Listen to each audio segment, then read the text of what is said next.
안녕하세요. 저는 영양학 박사입니다. 그레이스라고 불러주시면 좋을 것 같고요. 숙명여대 식영과에서 겸임교수하고 있고 또 영양 관리하는 회사도 대표로 운영하고 있는 여러분들의 먹는 모든 것을 책임져 드릴 그레이스입니다. 반갑습니다. 사실은 지금 네. 저희 구독자분들이 신장 쪽에 네네네. 엄청 관심이 많으세요. 네. 어떻게 하면 신장 쪽에 좋은 음식을 어떻게 먹어야 될지 그런 것도 네. 관심이 많으시는데 사실 신장이라는 조직은 우리가 무언가를 먹었을 때에 모든 최종 배출을 담당해야 하는 기관이에요. 그렇다 보니까 평생을 살면서 이 신장을 가지고 나의 모든 먹는 걸 대사하고 마지막 찌꺼기 배출까지 완료가 되어야 내 몸의 대사가 완벽하게 진행이 되는 건데 우리 되게 오래 살잖아요. 그러니까 슬슬 신장이 지쳐가는 상태로 노화가 일어나게 되고 당뇨나 고혈압 같은 질환이 있으시면 신장이 같이 부가적으로 안 좋아져요. 그래서 우리나라의 당뇨병 유병률, 고혈압 유병률이 올라가면서 신장병에 대한 유병률이 같이 상승하고 있는데 아주 특징적으로 요즘은 젊은 신장병 환자가 많아요. 신장병 환자들의 나이가 점점 내려가고 있어요. 그래서 예전처럼 정말 시니어만을 위한 질환이 아니라 20대, 30대 분들도 나 체중 체크하는 것처럼 신장 수치 어떤지 한 번씩은 체크해 보실 필요도 있어요. 신장이 안 좋아지면 어떤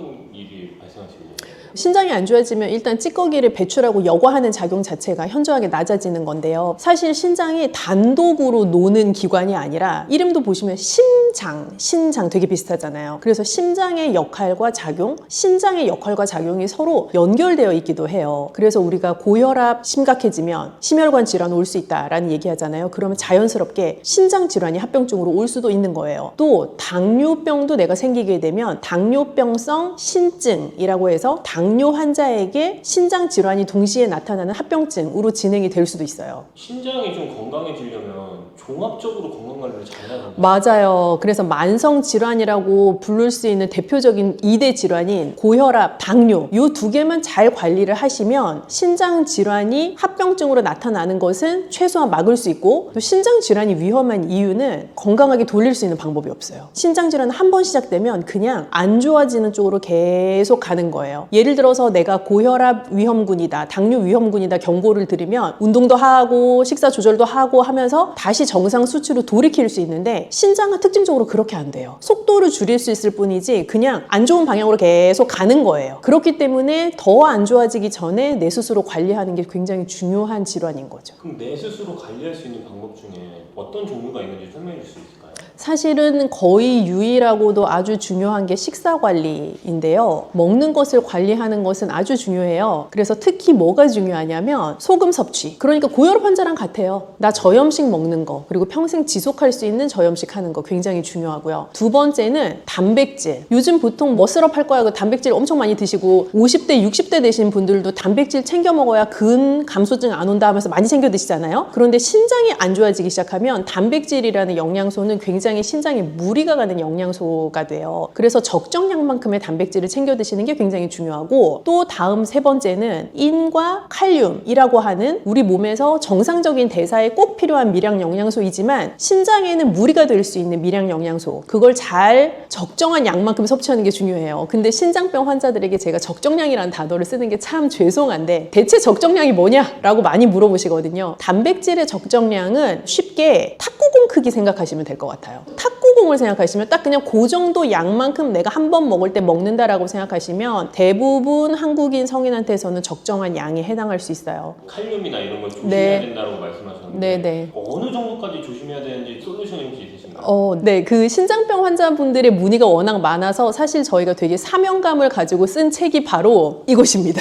이게 뭔가요? 콩팥병을 이기는 매일 밥상이라는 책인데 사실 콩팥이라는 게 우리 신장을 부르는 순우리말 이름이거든요. 그래서 콩팥병을 이기는 매일 밥상 보시면 사실은 이 콩팥병이라는 게 제가 이긴다라는 표현을 썼지만 엄밀히는 장기적으로 관리를 하면서 나랑 평생 같이 가는 상태예요. 저는 심지어 질환이라고도 딱히 부르고 싶진 않아요. 콩팥병의 상태를 잘 관리하면서 갈 수 있는 방법을 이 책에서 여러 가지 조언을 드리고 있는데요. 콩팥병을 진단을 받으시기 하시게 되면 저는 꼭 기억하셔야 될 가장 중요한 게 여태까지 내가 알고 있었던 내 몸에 좋다고 생각했던 것이 나에게 이제 더 이상 좋지 않을 수도 있다라는 생각을 하셔야 돼요. 왜냐하면 단백질 여태까지 되게 중요하다고 생각하셨죠? 견과류 맨날 좋다고 몸에 챙겨 드셨죠? 흰밥보다 잡곡밥 더 좋다고 생각하고 챙겨 드셨죠? 빵도 뭐 심지어 흰빵보다 잡곡이 들어간 빵이 좋다고 생각하고 드셨을 텐데 등등 이러한 것들이 콩팥병 환자에게는 반대로 적용하셔야 돼요. 단백질도 소량씩 잘 나누어서 적정량 드셔야 되고 견과류 인칼륨이 많아서 그렇게 안 챙겨 드셔도 되고요. 잡곡밥도 칼륨이 많아요. 그래서 흰밥이 낫고요. 빵을 선택하실 때도 잡곡빵보다 오히려 흰빵이 나을 수 있어요. 그리고 채소류도요. 너무 많이 먹으시면 애매해요. 애매하다 함은 우리 나물 몸에 좋다고 막 열심히 많이 드시잖아요. 신장병 환자는 나물 많이 드시면 칼륨 함량이 너무 높아서 오히려 신장에 무리가 갈 수 있어요. 그렇게 내가 여태까지 알던 건강한 식생활에 대한 상식을 한번 뒤집어야 되는 이벤트가 바로 신장병을 진단받는 그 순간입니다. 사실은 물에 빠진 고기는 고기로 취급 안 한다는 분들 많으시지만 신장병 진단 받으시면 구워 먹거나 볶아 먹거나 이런 조리법보다 사실 물에 빠진 게 훨씬 좋아요. 고기도 물에 삶아 드시는 게 좋고요. 그럼 뭐 우리나라식으로 치면 보쌈이나 수육이나 그런 메뉴들이 이제 해당할 수 있겠죠. 그래서 기름기가 없는 부위를 선택하셔서 잘 삶아서 드시는 조리법이 좋고 채소도요. 볶아가지고 먹고 하는 것보다 물에 좀 데쳐서 담가 놓았다. 그랬다가 한번 살짝 저염으로 묻혀서 드시는 그 물에 담그는 과정에서 칼륨의 수용성이기 때문에 많이 용해돼서 나가거든요. 그래서 그렇게 드시는 게 좋아요. 그러면은 양념 같은 것도 좀 조심해야 되겠어요. 네, 양념은 무조건 저염입니다. 저염이라고 하면 맛없겠다 그런 생각 많이 하시고 사실 맛 없어요. 그렇게 저염으로 드시면. 그런데 이 맛을 어떻게 살릴 수 있느냐가 사실 핵심이고 기술이잖아요. 저염이라고 하면 우리가 많이 쓰는 소금, 간장, 된장, 고추장 이런 무슨 장으로 끝나는 거 많이 안 쓰는 게 저염인데 그럼 뭐 딴 거를 써야 맛있을 거잖아요. 그래서 권장할 수 있는 게 좋은 식초, 레몬즙, 좋은 카레가루, 염분이 낮지만 나의 입맛에 또 다른 킥을 줄 수 있는 양념을 쓰시면 좀 맛있게 식사를 하시면서도 또 동시에 저염으로 즐길 수 있는 방법이 돼요. 좋은 식초가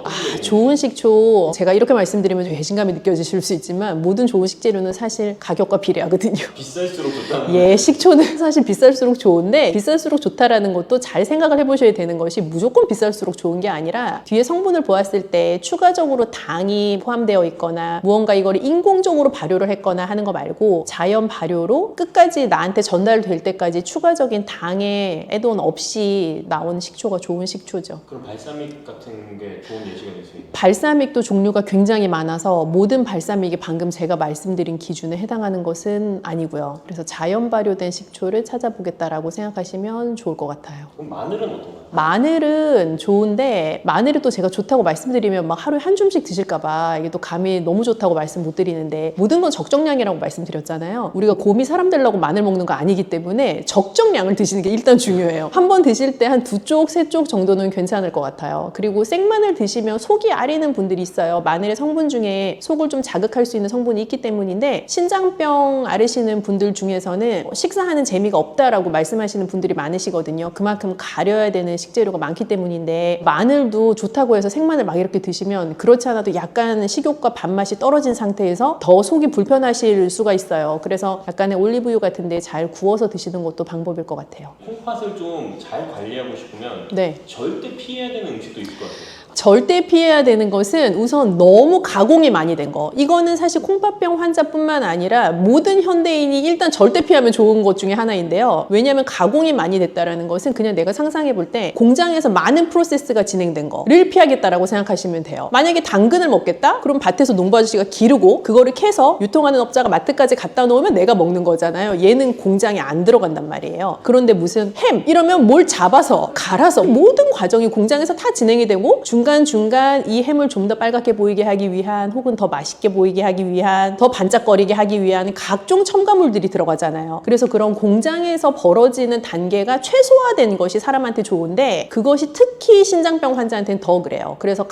가공식품이나 초가공식품은 우선 피해 주시면 좋을 것 같아요. 고칼륨 식품은 슬프지만 녹색 잎채소는 고칼륨 식품입니다. 그래서 나물을 만들어 먹을 수 있는 모든 채소는 우선 고칼륨이라고 생각을 해주시면 좋을 것 같아요. 돼요. 그래서 고칼륨 채소이지만 사실 내 몸에 필요하고 먹어야 되잖아요. 그렇기 때문에 저희가 권장드리는 방법은 채소를 사서 찬물에 1시간 정도 이렇게 담궈 놓고 그러면 이 칼륨이 수용성으로 용해되고 또 다시 한번 나물 조리하듯이 데쳐요. 그러면 끓는 물에서 다시 한번 칼륨이 용해가 돼요. 그 상태에서 저염 양념으로 살짝 무쳐 드시는 것은 고칼륨인 채소를 중칼륨이나 저칼륨으로 바꿀 수 있는 방법이 돼요. 음료는 색깔 짙은 음료는 피한다고 생각하시면 돼요. 예를 들어서 콜라, 이런 색깔이 진하잖아요. 그런 음료들은 인 함량이 높아요. 음료도 공장에서 나오는 제품이잖아요. 공장에서 나오는 제품들은 대부분 인이라는 영양소가 여러 첨가물에 많이 들어가 있기도 하기 때문에 인 함량이 높아요. 그래서 가공식품이 인 함량이 높은 것처럼 공장에서 나오는 다양한 종류의 음료들도 인 함량이 높은 경우가 많은데 특히 색깔이 짙은 탄산음료일수록 그럴 수 있다라고 생각하셔도 거의 무방할 것 같아요. 제로는 대체당을 썼다 뿐이지 똑같습니다. 그래서 제로 음료도 신장병 환자한테는 좋지 않습니다.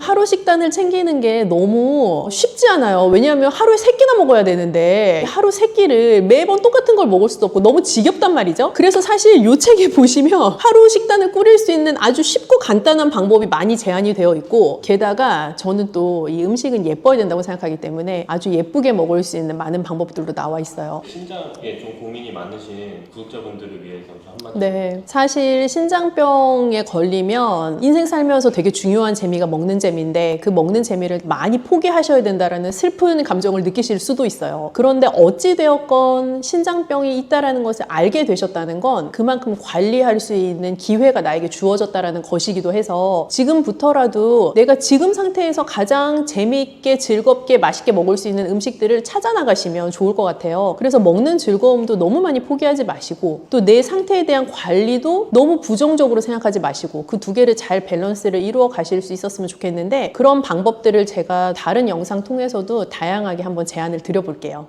안녕하세요. 저는 영양학 박사 그레이스입니다. 많은 먹는 것에 대한 고민들 가지고 계실 텐데 제가 그 고민들을 쏙쏙 다 잘 해결해 드릴게요. 영상 보시면서 궁금하신 것도 댓글로 남겨주시고 또 질문 있으신 거 언제든 편하게 던져주시면 제가 기회 될 때 그 질문들이 하나하나 답해 드릴 수 있도록 오늘도 열심히 좋은 정보 잘 풀어보겠습니다. 사실 뭐 콩 자체가 좋죠. 콩이 밭에서 나는 소고기다 뭐 이런 아주 대단한 별명도 가지고 있는데 콩도 좋은데 검은 콩은 뭐 느낌적으로 더 좋지 않으세요? 우리가 이 느낌으로 볼 때 더 좋다 하면 사실은 이게 어떤 의미냐면 뭔가 땅에서 나는 게 색깔이 확실할수록 몸에 좋아요. 이렇게 생각하시면 좀 수월해요. 뭐 예를 들어 가지를 내가 살 건데 희끄무레한 가지랑 보라색이 빵 하고 나는 가지가 있으면 당연히 후자를 고르셔야 돼요.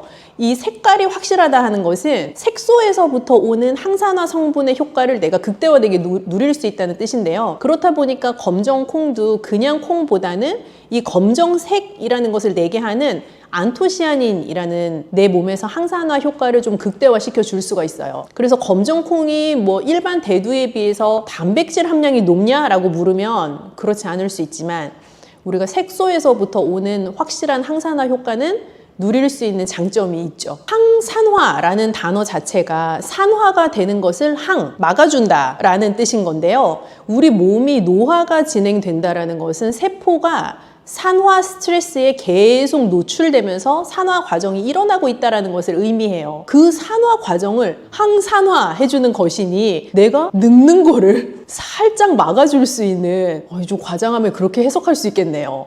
그래서 항산화 효과가 뛰어난 식품들은 나의 세포의 산화 스트레스를 조금 줄여줄 수 있는 완화시켜줄 수 있는 그런 효과가 있는 식품이라고 생각해 주시면 돼요. 검은 콩은 우선 콩 종류이니까 당연히 식물성 단백질에 속하고요. 식물성 단백질은 동물성 단백질보다는 생체 효용률 자체는 조금 낮을 수 있지만 내가 소화하기에 조금 더 편안한 구조를 가지고 있어요. 생체 효용률이라는 것은 내가 특정 식품을 섭취했을 때 내가 섭취할 때 노리는 효과가 있잖아요. 예를 들어서 내가 근육을 늘리고 싶어요. 그래서 막 아침 점심으로 닭가슴살을 챙겨 먹었어요. 옆에 같이 운동하는 친구는 너무 막 근육이 빵빵 느는데 나는 안 늘어요. 그러면 운동의 차이도 있을 수 있고 우리 두 친구의 그 몸 상태가 다르니까 똑같은 효과가 나타날 수는 없겠으나 한편으로 또 다르게 생각해 볼 수 있는 건 같은 양의 단백질을 먹어도 생체 효용률이 두 분이 다를 수 있는 건 거죠. 그래서 내가 단백질을 어느 양만큼 먹었는데 혹은 내가 특정한 어떤 영양소를 어느 양만큼 먹었는데 내가 그 양을 먹은 것만큼의 100을 내 몸에서 효율성 있게 돌리지 못해요. 많은 부분 배출되기도 하고 대사 과정으로 진입하기 전에 소진되기도 하고요. 그래서 생체 효용률이 높은 식재료를 선택하는 것은 굉장히 중요한데요. 검은 콩에 대한 얘기로 돌아가면 동물성 단백질이 대부분 식물성 단백질보다는 일반적으로 생체 효용률이 높아요. 그런 의미에서 콩은 다른 동물성 단백질만큼 생체 효용률이 높진 않을 수 있지만 소화를 시키기가 편안하니 나이가 들수록 동물성 단백질보다 식물성 단백질이 조금 편안할 수 있죠. 그래서 콩보다는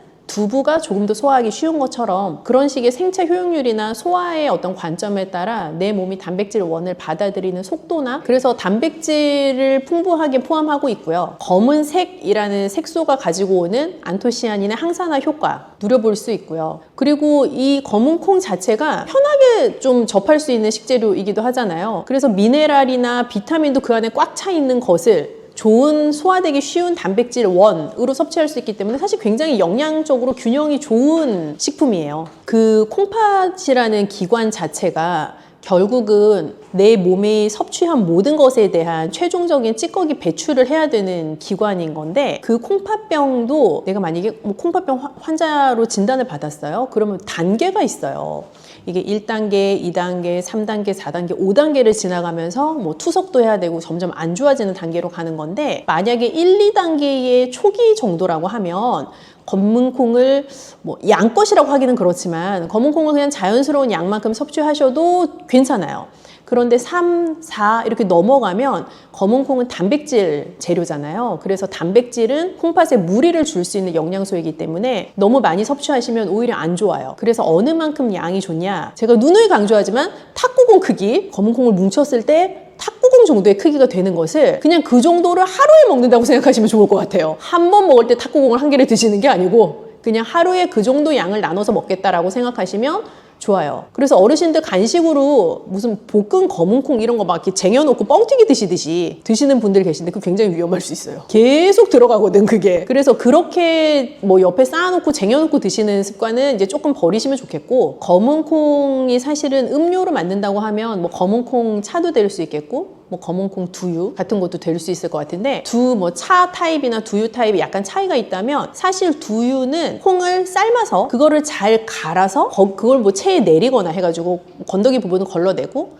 먹는 거예요. 근데 차는 우려서 먹는 거기 때문에 사실 콩 자체의 어떤 알갱이를 섭취하게 될 일은 별로 없잖아요. 그런 부분에서 약간 뭐 점도도 다르고 가지고 있는 영양소도 다른데 콩팥병이 심하시면 저는 오히려 검은콩 두유보다 차 타입을 더 추천드리고 싶어요. 색소에서부터 오는 효과는 차 타입도 그대로 가져갈 수 있는데 두유 타입은 굉장히 농축적으로 단백질을 많이 먹을 수 있게 되는 드링크이기도 하고 한편으로 시중에서 파는 두유들은 알게 모르게 소금도 꽤 많이 첨가가 되어 있고 설탕이나 달게 하는 재료들도 많이 첨가가 되어 있는 경우가 많아요. 그래서 집에서 두유를 만들어 드시면 시중에 파는 두유와 전혀 맛이 다른 아주 밍밍한 두유가 되는데 그 이유가 집에서 소금 설탕 안 넣고 만들면 사실 그게 원래 본연의 두유의 맛인 건데 시중 두유들은 아니잖아요. 입에 쫙쫙 달라붙거든요. 그래서 그런 두유보다는 오히려 검은콩 차가 신장질환 있으신 분들에게는 또 권할 만한 메뉴이기도 합니다. 신장병 환자는 특정한 어떤 모든 식품이 그렇지만 특정한 무슨 단일 식품을 먹고 그 병에 나아보겠다라고 생각하는 건 그거 정말 다 오산이에요. 무슨 병에 걸렸는데 그거를 회복하고 낫게 하기 위해서 어떤 하나의 단일 식품만 강조하는 누군가가 있다면 그 사람 살짝 사기꾼이에요. 그래서 그렇게 의존하시면 애매한데요. 그 신장질환인 분에게 좋은 두유라고 한다면 제가 지금 잘 상상이 안 되는데 사실 결국 양이거든요. 그래서 신장병 환자에게 좋은 두유라고 해서 그 두유를 삼시세끼 먹고 간식으로도 먹고 막 이렇게 하면 정말 안 되고요. 그런 뭔가 좋은 정말 잘 만들어진 양질의 아주 좋은 두유가 있다면 하루에 한 잔 정도 한 번에 다 후루룩 드시지 마시고 뭐 한 두세 번에 나누어서 그렇게 드시면 무리 없이 드실 수 있을 것 같아요. 사실은 이 콩 단백질이 소화가 잘 될 수 있는 단백질이긴 한데 어떤 예민한 분들은 콩 먹고 나면 약간 배 아프다고 하시는 분들 계시거든요. 그래서 검정콩을 내가 영양학적인 효능이 있다고 하니 먹고는 싶은데 얘를 어떻게 소화가 잘 되게 먹느냐가 사실 핵심인 거예요. 그래서 검정콩을 밥에 넣어서 드시면 너무 좋은데 사실은 그렇게 먹고 배 아파요 하시는 분들은 콩을 따로 삶으세요. 그냥 검정콩 자체를 따로 잘 푹 삶아서 그거를 그냥 잘 소분해가지고 냉동실에 넣어두시는 거예요. 그랬다가 그냥 흰쌀밥 할 때 그 냉동실에 잘 삶아서 소분해 놓은 검정콩을 꺼내서 얹어가지고 밥을 하면 그냥 흰쌀이랑 생 검정콩을 같이 밥을 하는 것보다 훨씬 좀 푹 무른 상태의 검정콩밥을 드실 수가 있고, 그럼 훨씬 소화도 쉽고요. 냉동실에 어차피 잘 삶아서 쟁여놨으니까 요리하기도 수월하죠. 그래서 더 편하게 검정콩밥을 드실 수 있어요. 그리고 죽으로 드시는 것도 좋을 것 같아요. 검정콩을 잘 삶아서 잘 갈아서 껍질을 제거하고 잘 내리면 아주 고운 죽이 되는데, 거기에다가 약간의 소금 넣으시면 조금 더 고소한 맛으로 드실 수 있고, 그 죽 자체는 훨씬 더 소화 흡수율을 높인 형태의 검정콩 요리가 될 수 있어요. 사실 검은 콩은 색깔이 뚜렷한 콩이잖아요. 그래서 색깔이 뚜렷한 무언가의 채소는 나에게 늘 건강적인 이점을 가져다 준다는 관점에서 안토시아닌의 항산화 효과도 누리면서 또 콩이라는 단백질 원도 잘 섭취할 수 있는 좋은 재료이고요. 늘 말씀드리지만 특정한 단일 식재료의 효과에 기대는 것보다 그것을 어떻게 적정량 먹는 것이 중요한가 하는 관점에서 고민을 해보셔야 되는데, 검정콩도 추천하는 식재료이지만 여전히 너무 과량 드시면 우리 몸에 오히려 무리가 갈 수 있다는 거. 그래서 좋은 검정콩을 잘 선택하셔서 적정한 양, 그게 얼만큼이라고 했죠? 피디님?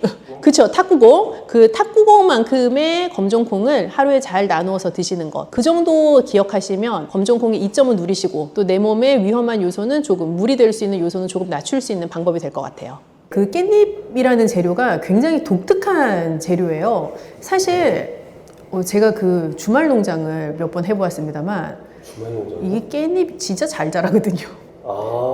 생존력이 장난이 아닌 애더라고요. 그래서 깻잎을 제가 키우면서 되게 많이 느꼈던 것 중에 하나가 이게 향이 아주 독특하잖아요. 그러니까 토끼가 와서 잘 안 먹어요. 이렇게 말씀을 드리는 이유는 우리가 뭔가 깻잎도 향이 굉장히 세고, 예를 들면 고수도 향이 굉장히 세잖아요. 근데 두 개가 다 녹색으로 향이 센 이파리들인데 그 향의 종류가 다르잖아요. 근데 깻잎이라는 재료는 사실 우리나라만 먹어요.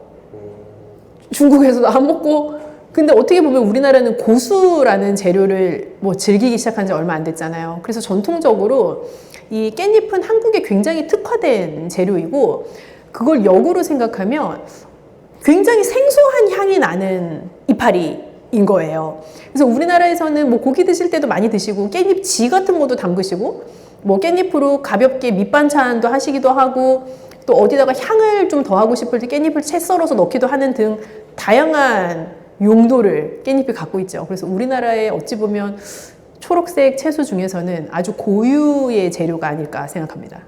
네, 깻잎이 작고 가볍지 않습니까? 그래서 그 효능이라는 걸 느끼려면 아주 많이 먹어야 된다는 문제가 있긴 한데요. 고기 드실 때 쌈 싸 드시는 정도로는 한 대여섯 장, 10장 이렇게 드실 텐데, 사실 그 효능이라는 것이 참 뭐라 말할 수 없는 미비할 수 있어요. 왜냐면 모든 것은 양에 따라 비례를 하는 것이기 때문에. 네, 그러나 어쨌든 깻잎 자체는 파워풀한데, 우리가 멸치 칼슘의 왕이다 그런 말 하잖아요. 근데 깻잎에도 칼슘이 많아요. 신기하시죠? 그래서 깻잎도 칼슘이 굉장히 많은 식재료 중에 하나이고요. 또 독특한 향미를 가지고 있는 재료이다 보니까 깻잎을 먹음으로써 어떻게 보면 내가 약간 입맛이 돋구어지기도 하고 다른 음식을 더 다양하게 섭취해보고자 하는 욕구가 생기기도 해요. 그래서 그런 것들이 향이 또렷한 식재료가 주는 이점이기도 하죠. 그래서 입맛이 없을 때 나에게 내가 좋아하는 향을 주는 재료를 곁들임으로써 내가 다른 음식을 좀 더 적극적으로 섭취할 수 있게끔 하는 그런 통로가 되기도 하죠. 어떻게 보면 이게 양배추 환도 있고, 우리가 채소 가지고 만든 다양한 환 종류들이 있잖아요. 근데 이게 맞으시는 분도 있고, 그게 오히려 좀 무리가 되시는 분도 있을 수 있어요. 그래서 제가 아주 그냥 재미난 예시를 들어드리면, 옆집에 사시는 어떤 분이 다이어트를 할 거라고 무슨 뭐를 먹고 살을 뺐어요. 나도 따라 해야지. 똑같이 따라해도 나 살 안 빠질 수 있거든요. 근데 우리가 각자 가지고 있는 몸의 컨디션이나 대사되는 정도들이 아주 차이가 많이 나기 때문에, 누군가 깻잎 환을 먹고 엄청 효과를 보셨어도 내가 그걸 똑같이 먹고 효과가 없을 수도 있고, 역으로 나에게는 무리가 될 수도 있어요. 그래서 사실 자연 상태를 그대로 드시면 제일 좋습니다. 깻잎은 작지만 어떻게 보면 강한 향을 가지고 있는 재료, 재료이다 보니까 아까 잠깐 언급드린 것처럼 내 식사를 좀 즐겁게 해줄 수 있는 기본 재료라는 생각이 들어요. 밥맛 없을 때 우리 어렸을 때도 생각해보면 엄마가 깻잎, 생깻잎 이렇게 해서 간장에 살짝 담아가지고 주는 그 깻잎 반찬이 나를 또 입맛이 돌게 하기도 하고 했었잖아요. 내 식욕을 돋워주는 효과가 있을 수 있고요. 그리고 깻잎 자체가 칼슘 함량이 높은 재료이기 때문에 어떻게 보면 우리가 일반적으로 칼슘 함량이 높은 재료들에서 얻을 수 있는 뼈 건강이랑도 연결해서 생각해 볼 수도 있죠. 모든 나물류의 채소가 다 마찬가지인데요. 생 상태로 먹는 것보다 사실 살짝 데쳐서 먹게 되면 훨씬 많은 양을 먹을 수 있어요. 예전에 엄마가 시금치 나물 하던 거 생각해 보면요. 시금치가 막 이만큼 있어요, 부엌에. 그 엄마가 물을 끓여서 그거를 들통에 살짝 데치면 그 시금치 이만큼 부피였던 생시금치가 요만한 양으로 줄어들잖아요. 그건 어떻게 보면은 나한테 생시금치를 이만큼 먹으라면 못 먹는데 시금치 나물 요만큼 먹으라면 먹을 수 있거든요. 그래서 채소를 가장 많이 섭취할 수 있는 방법이 사실은 데친 나물, 우리가 전통적으로 숙채라고 부르는 조리법에 해당하는데요. 깻잎도요. 깻잎 순 같은 것을 많이 사셔서 살짝 데쳐서 나물로 해 드셔도 아주 좋고요. 또 당연히 생으로 쌈 싸 드셔도 맛있지만 그 데친 깻잎을 이용해서 뭐 달걀찜에 넣으신다거나 달걀 마리를 만들어서 드신다거나 하는 등의 단백질과 같이 섭취하실 수 있는 방법을 또 선택해 보셔도 좋겠고요. 깻잎이 예쁘게 생겼잖아요. 그래서 깻잎 전도 요즘은 많이들 드시는 것 같은데 뭐 두부 같은 거 잘 으깨서 살짝 저염으로 양념하시고 깻잎 사이에 넣어서 앞뒤 이렇게 붙여서 달걀물 해서 잘 부쳐내시면 또 맛있는 향긋한 깻잎 전을 드실 수도 있죠. 깻잎을 그 주재료로 쓰시는 것도 방법인데 제가 추천드리고 싶은 것 중에 하나는 제가 이 메뉴를 한번 추천드려 볼까 봐요. 청포묵 깻잎 김무침. 우리 왜 한식당 같은 데 가면 이렇게 탕평채, 미니 탕평채처럼 청포묵 나오고 거기에다 뭐 달걀 지단이나 당근 채 썬 것 그런 거 같이 잘 볶아낸 것들이 이렇게 버무려서 나오는 요리들이 나오잖아요. 그것과 비슷한 느낌의 요리예요. 그래서 청포묵 잘 데쳐서 준비하시고 또 깻잎도 썰어서 준비하시고 김도 그렇게 준비하시면 아주 저염의 양념으로 김의 맛, 향긋함이 있잖아요. 그리고 김도 감칠맛이 아주 좋거든요.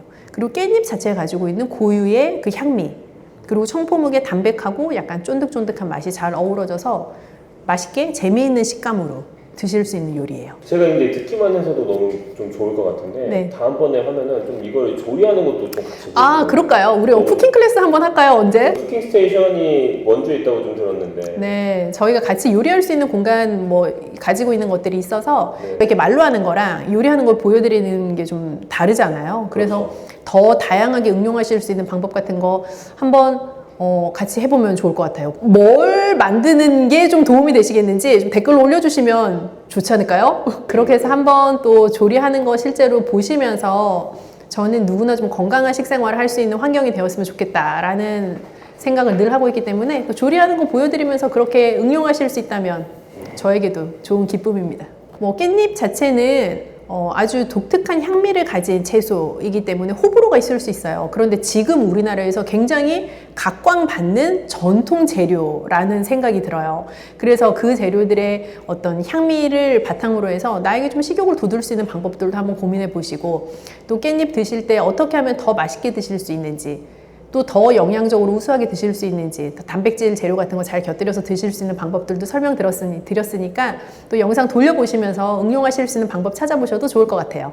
네, 안녕하세요. 영양학 박사 그레이스입니다. 오늘도 여러분이 가지고 계신 먹을 것에 대한 고민을 쏙쏙 다 해결해 드리기 위해서 나왔고요. 오늘 말씀드릴 정보들도 꼭 필요한 것 잘 얻어가시고 실생활에서도 적용해 보시면 좋겠습니다. 사실 우리 몸을 구성하고 있는 성분 중에 제일 중요한 게 뭐냐라고 물으면 크게 두 가지예요. 수분과 단백질. 그래서 수분과 단백질이 내 몸을 구성하는데 되게 중요한데 그 이유는 내 몸의 많은 부분이 수분이고 많은 부분 단백질이에요. 그래서 나 골다공증 걸렸어? 지금부터 칼슘 챙겨 먹어야지. 뼈를 구성하는 성분에 칼슘이 굉장히 대부분이긴 하지만 그 칼슘이 제대로 지탱하고 서 있으려면 근육이라는 게 있어야 되잖아요. 근육은 단백질이란 말이에요. 그래서 결국에는 내가 내 몸을 잘 지탱하고 설 수 있냐? 따져보면 우리가 모든 뼈 건강에 좋다라고 늘 강조해왔던 칼슘 말고도 단백질 자체가 굉장히 중요한 요소예요. 너무 다들 이제 오래오래 사시니까 꿋꿋하게 잘 서서 다니면서 살고 싶잖아요. 그리고 예전부터 어르신들께서 어디 막상 이렇게 해서 골절되면 라이프가 너무 괴롭고 힘들어지고 간병하시는 분도 굉장히 힘든 상황에 봉착하는 경우가 많다라는 얘기를 우리가 뭐 직간접적으로 많이 들어보셨을 텐데, 그만큼 내 몸의 근육을 잘 보존해서 내가 딱 꿋꿋하게 서서 다닐 수 있는 그런 것들을 그냥 기본적으로 가장 중요하게 생각하시는 게 아닐까 싶어요. 단백질이 부족해서 나타나는 신호라기보다는 사실은 단백질이 부족한, 예를 들면 식사를 장기적으로 하셨다라고 하면 그거는 단순히 단백질만 부족한 식사를 하신 것은 아닐 거예요. 단백질 식품이 같이 가지고 있는 게 마그네슘도, 아연 같은 미량 영양소도 단백질 근본 식품이 많이 포함하고 있는 영양소인데, 어떤 식사나 식품 자체가 하나의 영양소로만 구성되어 있지 않기 때문에 단백질이 부족한 상태의 식사를 오랫동안 지속하셨다 하면 다른 부가적으로 부족한 요소들이 많이 이미 있으실 거예요. 그런 상태의 분이라면 정말 기운이 없거나 면역력이 떨어지는 것을 스스로 느끼거나 하는 형태로 증상을 보이실 수도 있고, 때로는 근감소증이라는 진단을 실제로 받게 되실 수도 있죠. 20대 때는 돌도 씹어 소화시킨다 하잖아요. 그런데 50대, 60대, 70대 점점 진행될수록 나 옛날에 갈비 3인분씩 먹었는데 이제 1인분도 못 먹겠네? 말씀하시거든요. 그 이유가 그냥 먹는 양 자체가 줄어드는 건데, 그 줄어드는 게 단순히 양이 줄어드는 게 아니라 내 소화효소 자체의 분비량도 줄어들고 소화효소가 잘 작용할 수 있게끔 하는 여러 기전들이 슬슬 떨어지는 거죠. 어떻게 보면 굉장히 자연스러운 노화 증상의 하나이기도 해요. 그리고 똑같은 양의 단백질을 먹어도 나의 20대 시절에 실제 내가 필요한 내 몸의 근육으로도 가고 내 몸을 잘 지탱하는 데도 사용되는 단백질의 효과로 전환될 수 있는 생체 이용률이 나이가 들면서 점점 떨어지기도 하죠. 그러한 이유들로 연세가 드실수록 단백질을 먹어도 내가 필요로 하는 효과를 잘 보기 힘든 경우들도 많이 계시죠. 우리나라 분들은 뭔가 식사에 대한 제 커멘트를 드리면 정말 열심히 들으시고 실천도 하신단 말이에요. 잘못된 방법으로. 왜 잘못된 방법으로 실천하시냐? 알려드린 거를 너무 열심히 하시다 보니까 그래요. 단백질을 챙겨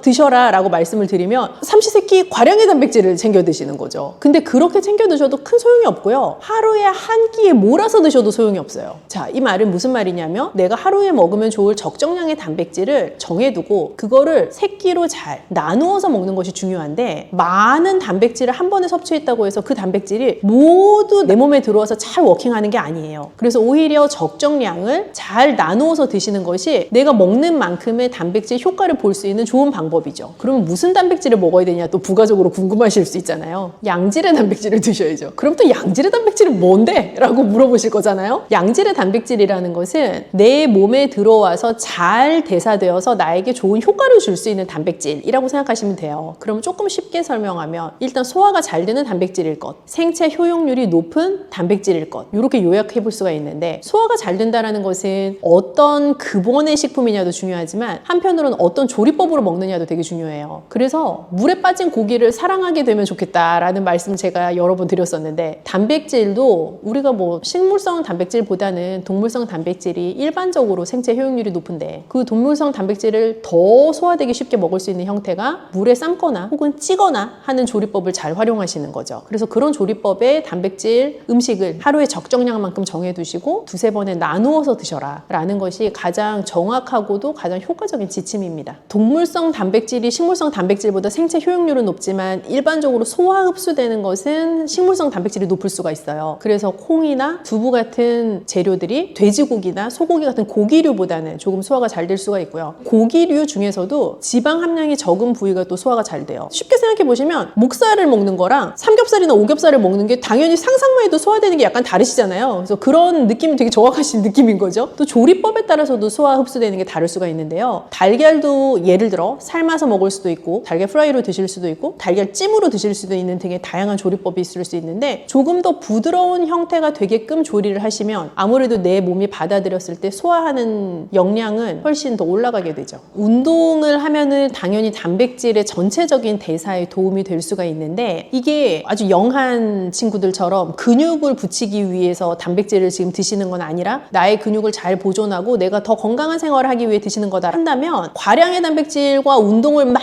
세게 병행하시는 것보다는 적당한 강도의 운동을 하시고 한 1시간쯤 후에 단백질을 드시는 거? 그 정도 좋을 것 같아요. 약간의 땀이 나는 정도. 이 정도가 가장 모두에게 기준으로 삼을 수 있는 적당한 운동입니다. 예를 들어 제가 뭐 하루에 30분씩 뛰세요? 어떤 분에게 너무 약한 강도의 운동일 수 있고 어떤 분에게 도저히 못하는 강도의 운동일 수 있어요. 그래서 내가 했을 때 약간 숨이 차는 것이 느껴지면서 전화가 왔을 때 그래 하면서 약간 받으실 수 있는 정도, 그리고 살짝 내가 땀이 난다는 거를 느낄 수 있는 정도의 강도의 운동이 추천할 만한 운동이에요. 우선 단백질을 드실 때 저는 조리법을 포함하여 곁들이는 짝꿍 음식이 되게 중요하다고 생각을 해요. 그래서 단백질을 요즘 젊은 세대에서 단백질 섭취할 때 제가 말리고 싶은 건 단백질만 드시는 거예요. 예를 들면 단백질 쉐이크, 닭가슴살 이런 류의 재료에만 집중해서 식사를 구성하시는 경우가 있는데, 그렇게 하는 게 사실 나이가 들수록 그 식사법을 따라하면 신장에 굉장히 무리가 갈 수가 있고, 또 젊은 친구들처럼 근육을 막 크게 만들기 위해서 단백질을 드시는 게 아니기 때문에 단백질과 함께 무엇을 먹는가에도 조금 신경을 쓰시면 좋겠어요. 예를 들어서 뭐 단백질 적당량과 함께 잡곡밥 혹은 잡곡빵, 아니면 신선한 채소, 과일 그런 것들을 같이 곁들여서 드시면 그 단백질을 먹는 재미도 올라가기도 하고, 또 단백질을 실제로 더 잘 대사되게 만들 수 있는 다양한 미량 영양소를 같이 섭취하시는 것이기 때문에 훨씬 더 좋아요. 단백질을 또 챙겨 드시라고 말씀을 드리니 누구나 그런가 보다라고 생각하시면은 살짝 곤란할 수 있는데, 그건 지금 이 방송을 보시는 본인의 상태에 따라 좀 다를 것 같아요. 만약에 건강검진을 했는데 뭐 신장 질환 초기 증상이 보인다라는 코멘트를 들으셨거나, 혹은 신장 지표, 우리가 사구체 여과율 같은 지표들을 쓰는데 그런 지표의 수치가 비정상적인 범주에 있다라는 그래프를 만약에 보신 적이 있다면 단백질을 너무 과량으로 드시는 건 조금 위험할 수 있어요. 신장이라는 기관에서는 단백질을 최종적으로 대사하고 걸러내야 되는데 단백질을 너무 많이 먹게 되면 그 단백질을 너무 많이 먹은 것만큼 내 신장에 무리가 가요. 그래서 실제로 우리가 시니어가 되어도 단백질 섭취를 잘 하는 것은 굉장히 중요하지만, 내가 신장이 안 좋은 상태라는 얘기를 들으셨다면 마냥 그 단백질을 많이 챙겨 드시는 게 능사는 아니다 라고 생각을 하셔야 될 것 같아요. 사실 단백질은 우리 몸을 지탱하는 데 있어서 내 몸의 근육을 유지하고 만드는 데 굉장히 중요한 필수 영양소인데요. 단백질 섭취를 내가 잘 해보겠다라고 마음을 먹고 챙겨 드실 때 너무 과량으로 챙겨 드시지 않도록 주의하시면 오히려 좋을 것 같아요. 동물성 단백질 중에서도 기름기가 적은 부위 선택하셔서 물에다 찌거나 삶는 조리법으로 조리하시면 가장 좋다. 그리고 다양한 재료의 단백질 급원 식품을 활용하시면 좋겠다. 예를 들어 고기도 드시지만 생선도 드시고 달걀도 드시고 우유나 콩, 두부 같은 것도 다 단백질 식품에 해당하니까 잘 챙겨 드시면 좋겠습니다.